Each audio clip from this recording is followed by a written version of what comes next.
आपको बताना है ईदर होगा नीदर होगा, अ लैपटॉप, फिर स्पेस है अ टैबलेट।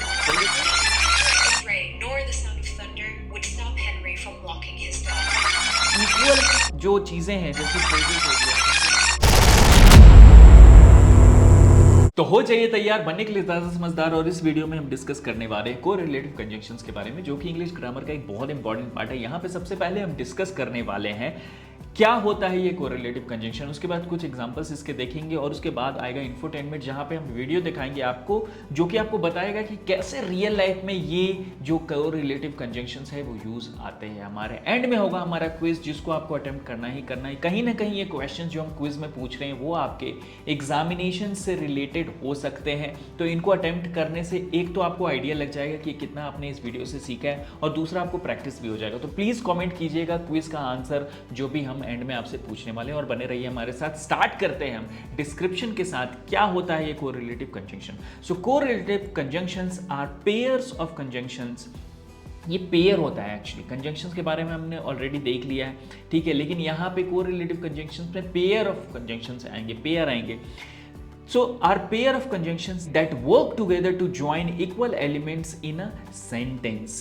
इक्वल एलिमेंट्स को ज्वाइन करने के लिए कंजंक्शंस का काम ही होता है ज्वाइन करके एक फ्लूइड और कोहेरेंट सेंटेंस बनाना। हमने पहले डिस्कस कर लिया है इसके बारे में, तो इससे पहले वाला वीडियो प्लीज देखिएगा पार्ट 1, जिसमें आपको आइडिया लग जाएगा कि कैसे हमारा कंजंक्शंस काम करता है। यहाँ पे कोरिलेटिव कंजंक्शंस में एक लेवल हम और ऊपर जा रहे हैं, और कहीं ना कहीं इक्वल जो चीजें हैं जैसे फ्रेजेस हो गया, सेंटेंसेस हो गया, वर्ड्स हो गया, उनको ज्वाइन करने का काम कर रहा है, together to join equal elements in a sentence such that words, phrases और clauses, ठीक है।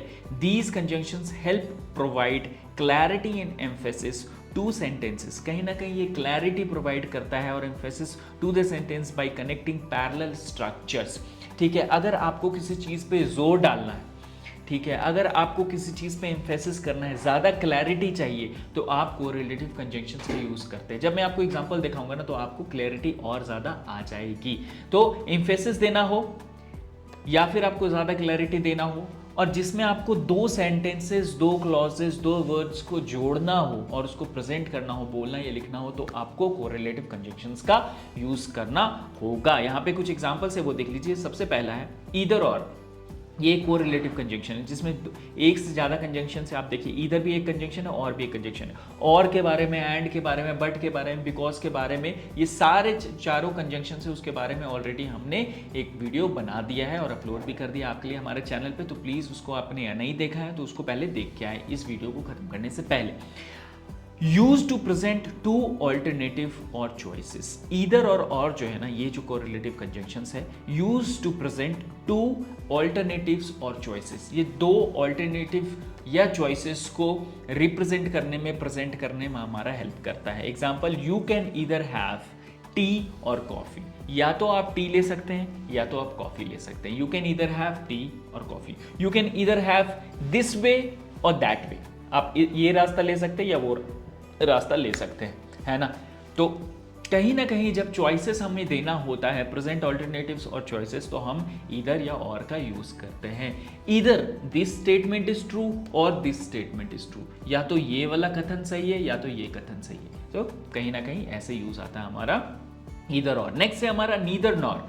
Use to negate two options. जब दोनों को गलत करना है, जब दोनों को नलीफाई कर देना है ना, दोनों ऑप्शंस, दो ऑप्शन है, दोनों को आपको नलीफाई करना है, दोनों को आपको मतलब खत्म कर देना है, तो वहां पे आपका नीदर नॉर, ये जो कोरिलेटिव कंजंक्शंस है उसका यूज आता है। Example, neither my brother nor my sister knows the answer. ना ही तो मेरे भाई को ना ही तो मेरे सिस्टर को पता है, ठीक है।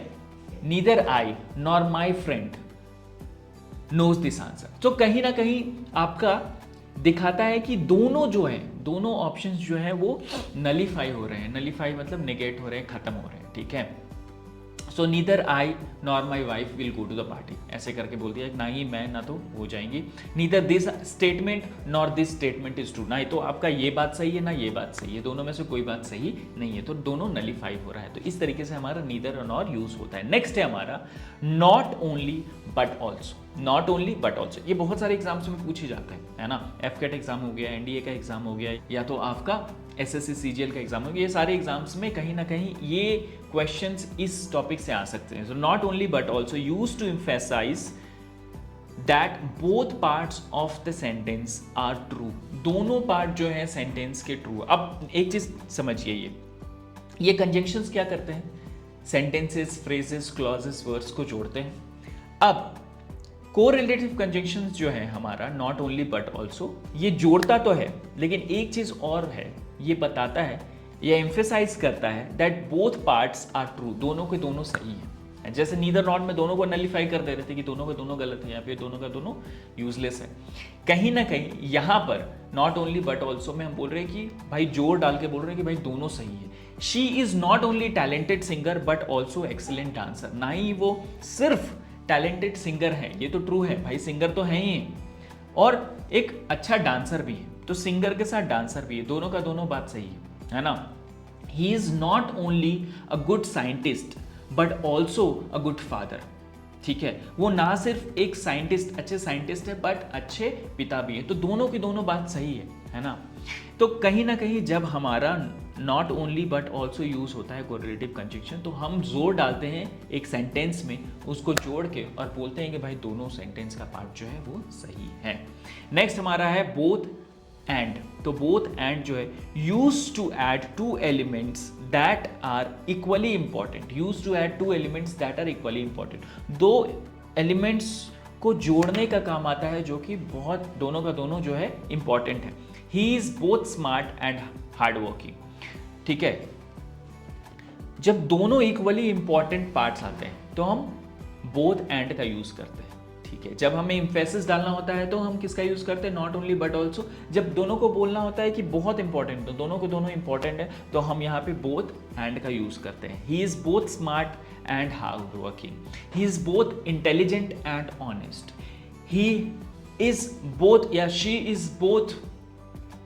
Is both a student and a teacher, है ना। दोनों बात सही, मतलब स्टूडेंट भी है और टीचर भी है, पढ़ भी रही है, पढ़ा भी रही है। तो कहीं ना कहीं इस तरीके से जब दोनों पार्ट इंपॉर्टेंट हो सेंटेंस का और दोनों को जोड़ रहे होते हैं हम कंजंक्शन का यूज़ करके या कोरिलेटिव कंजंक्शंस जैसे बोथ एंड का यूज़ करके, तो हमारा इस तरीके से सेंटेंस बनता है। आई होप आपको समझ में आ गया हो। अब कुछ डायरेक्ट एग्जाम्पल्स देख लीजिए आप, कुछ और एग्जाम्पल से है ना क्लैरिटी ज़्यादा आती है। तो एग्जाम्पल्स प्रैक्टिस करना, देखना, सुनना, पढ़ना बहुत ज़्यादा इंपॉर्टेंट जब आप एक कॉन्सेप्ट कवर करें, इसलिए हमने बहुत सारे एग्जाम्पल्स आपके लिए यहाँ पे रख रखे हैं, ठीक है। एफर्ट ज़्यादा लगता है, लेकिन जो भी है आपके लिए 100 घंटे से भी ज़्यादा का वीडियो बनाएंगे आपके लिए, ठीक है, ताकि आपको ज़्यादा से ज़्यादा फायदा हो और आप चीज़ें सीखें। जब आप सीख जाओगे चीज़ें तो हमें बहुत खुशी होगी। तो चलिए बने रहिए हमारे साथ। I will either go for a run or stay home and read a book, मैं तो या तो मैं दौड़ने जाऊंगा या फिर घर पे रहूंगा, आराम से बुक पढ़ूंगा, इस तरीके से। तो इधर और दो ऑप्शंस, नीदर नॉर। अब इसमें दोनों को नलिफाई करेगा, कैसे, neither the teacher nor the students were aware about surprise test, were aware of the surprise test, मतलब सरप्राइज टेस्ट के बारे में ना तो टीचर को पता ना तो स्टूडेंट्स को पता, दोनों नलिफाई हो गए, ना तो इसको पता ना उसको पता। She is not only kind but also generous, वो ना तो सिर्फ काइंड है, अब दोनों पे जोर डाल रहे हैं, वो काइंड भी है जनरस भी है, ये बोलना चाहते हैं। तो she is not only kind, वो ना सिर्फ दयालु है but also generous, but also वो बहुत ज़्यादा दान पुण्य भी करती है ना, but also generous. Both my friend and I enjoyed the movie, दोनों ट्रू है, both my friend and I enjoyed the movie, तो कहीं ना कहीं दोनों इंपॉर्टेंट है, दोनों फ्रेंड और वो दोनों इंपॉर्टेंट और बोल रहे हैं कि इंजॉय किया है मूवी, तो कहीं ना कहीं दोनों सेंटेंस को जो हम ज्वाइन कर रहे हैं, फ्रेजेस को ज्वाइन कर रहे हैं, उसका इंपॉर्टेंस बता रहे हैं हम यहाँ पे बट और एंड का यूज़ करके। तो आई होप आपको कॉन्सेप्ट समझ में आ गया होगा। आप एक छोटा सा वीडियो देख लीजिए जहाँ पे ये सेंटेंस का रियल लाइफ में यूज़ किया गया है। Neither the threat of rain nor the sound of thunder would stop Henry from walking his dog. So neither the threat of rain nor the sound of thunder, है ना, तो दोनों चीजें हो रही है, नीदर नॉर मतलब दोनों में से कोई भी चीजें उसको रोक नहीं पा रही है ना। Neither the scolding of the father nor the society, scolding of the society is stopping that person or Mohan to work on his dreams, जैसे आप मान लो काम कर रहे हो, आप किसी चीज़ की तैयारी कर रहे हो, किसी एग्ज़ाम की तैयारी कर रहे हो, ठीक है, तो हम बोलेंगे कि ना ही ज़माने का डर है और ना ही आपके घर वालों का डर है। तो neither societal pressure nor the family pressure that is stopping you working hard on your dreams. तो इस तरीके से हम नलीफाई कर देते हैं जो भी इफेक्ट होता है इस कोरिलेटेड कंजंक्शन का यूज करके। तो इस तरीके से हमारा रियल लाइफ एप्लीकेशन में भी यूज होता है। बहुत सारे एग्जांपल्स हमने आपको दे दिए हैं, तो आपको अगर और ज़्यादा रिवीजन करना है तो एक बार और आप वीडियो देख सकते हैं। अब हम चलते हैं क्विज की तरफ, जहां पर आपको आंसर करना है इन क्वेश्चंस का। तो पहला क्वेश्चन है, शी वॉन्ट्स टू बाय, आपको बताना है ईदर होगा नीदर होगा, अ लैपटॉप, फिर स्पेस है अ टैबलेट। जल्दी से बताइए, 2 सेकंड है आपके पास। टिक टिक 1, टिक टिक 2। और शी वॉन्ट्स टू बाय, यहां पे ऑप्शंस हैं, तो ईदर अ लैपटॉप, या तो वो लैपटॉप खरीदना चाहती है या तो वो tablet. So either a laptop और अ टैबलेट। नेक्स्ट क्वेश्चन है हमारा स्पेस, नीदर या ईदर यूज करना है आपको, द टीचर नॉर या और यूज करना है, student were late to the class. कहीं ना कहीं नलीफाई हो रहा है, आपको मैंने हिंट दे दिया। तो जल्दी से आंसर कीजिए, 2 सेकंड है आपके पास। टिक टिक 1, टिक टिक 2। और सही आंसर है इसका, neither the teacher nor the students were late to the class. ना ही बच्चे ना ही टीचर लेट हुई क्लास में। नेक्स्ट क्वेश्चन हमारा, ही इज नॉट ओनली, या फिर ओनली नॉट, है ना, ये थोड़ा इजी हो गया आपके लिए, talented but also but hard working. थोड़ा सा घुमाया हुआ है लेकिन इजी है आपके लिए। जल्दी से बताइए कौन सा होना चाहिए यहाँ पे सही। नॉट ओनली बट ऑल्सो हमने ऑलरेडी कवर कर लिया है, ठीक है। तो सही आंसर है इसका, 2 सेकंड है, जल्दी से आंसर कीजिए कमेंट में। टिक टिक 1, टिक टिक 2। He is not only talented but also hard working. तो कुछ इस तरीके से हमारा ये जो क्विज है, थोड़ा सा हमने कॉम्प्लिकेटेड कर दिया था आपके लिए, क्योंकि जैसे जैसे हम बढ़ते जाएंगे आगे और ज़्यादा डिफिकल्टी बढ़ाते जाएंगे, ताकि आपको एग्जाम्स में आराम से इशू ना हो, कोई प्रेशर ना फील हो। तो और भी बहुत सारे वीडियोस हम कवर करने वाले हैं आपके लिए इस चैनल पे। तो अगर आपने सब्सक्राइब नहीं किया तो प्लीज़ सब्सक्राइब कीजिए, और मिलते हैं नेक्स्ट वीडियो में।